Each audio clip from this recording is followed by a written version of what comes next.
আজকাল সিমেন্ট দিয়ে টব বানিয়ে অনেকে ভাইরাল হচ্ছে, তাই ভাবলাম আমরাও চেষ্টা করে দেখি। ভাইরাল হওয়ার জন্য না, টবটা হচ্ছে কিনা তা দেখার জন্য। আসসালামু আলাইকুম, আমি তোমাদের রোজিনা। কেমন আছো তোমরা সবাই? বেশ কয়েকদিন ধরে তোমাদের দাদা বলছিল সিমেন্ট দিয়ে টব বানাবে, কিন্তু তার সময় হচ্ছিল না। আজ রবিবার, তাই দুজনেই আমরা বাড়িতেই ছিলাম, সেই জন্য কাজটা আজকেই শুরু করে দিলাম। প্রথমে তো কেউ বুঝতেই পারছিলাম না কি করে কি করব, তাই একটু ভুল হয়ে গেল। বেশি ভুল করে ফেলার আগে আমরা কাজটা আবার নতুন করে শুরু করলাম। যেহেতু প্লাস্টিকের টবটা নিচের দিকটা সরু, তাই বালতিটা তার শেষ পর্যন্ত যাচ্ছিল না। যতদূর বালতির নিচটা থা পায় সেই অনুযায়ী আমরা বালি দিয়ে দিলাম। টবের খুঁড়া বানানোর জন্য তোমাদের দাদা বালির মধ্যে 3টা গর্ত করে দিল।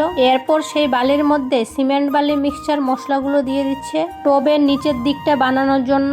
একজন লিখেছে, পৃথিবীতে কোনো মানুষই তার কল্পনার মতো জীবনসঙ্গী খুঁজে পায় না। এটাই জীবনের সবচেয়ে বড় বাস্তবতা, কারণ কল্পনা নিখুঁত, কিন্তু মানুষ নয়। একসাথে থাকতে গেলে ভালোবাসা যেমন আসে, তেমনি আসে রাগ, অভিমান, ভুল বুঝাবুঝি আর নীরবতা। সংসার মানে শুধু সুখের দিন নয়, ঝড়, বৃষ্টি আর রোদের মধ্যে দিয়েও একই ছাদের নিচে পাশাপাশি দাঁড়িয়ে থাকার নামই সংসার। আজকাল অনেকেই সাময়িক সুখ, অহংকার কিংবা অন্যের কুবুদ্ধিতে নিজের ঘর ভেঙে মুক্তি খোঁজে, কিন্তু সময় একদিন বুঝিয়ে দেয়, ভাঙা সংসারের একাকিত্ব এক ধরনের কারাবাস, যেখানে শাস্তির শেষ হয় না। যারা প্রতিটি ঝড়ের মধ্যে একে অপরকে ছেড়ে না দিয়ে সমঝোতার পথ বেছে নেয়, তারাই প্রকৃত সংসার বিজয়ী। কারণ সফল সংসার নিখুঁত মানুষ দিয়ে নয়, বরং দুজন অসম্পূর্ণ মানুষের ধৈর্য, ত্যাগ আর একসাথে থাকার সিদ্ধান্ত নিয়ে গড়ে ওঠে। শেষ বেলায় তাই বলতে হয়, সংসার কত কঠিন, জটিল, সরল এবং সুন্দর। তোমাদের সাথে কথা বলতে বলতে আমাদের টব বানানো কমপ্লিট হয়ে গেল।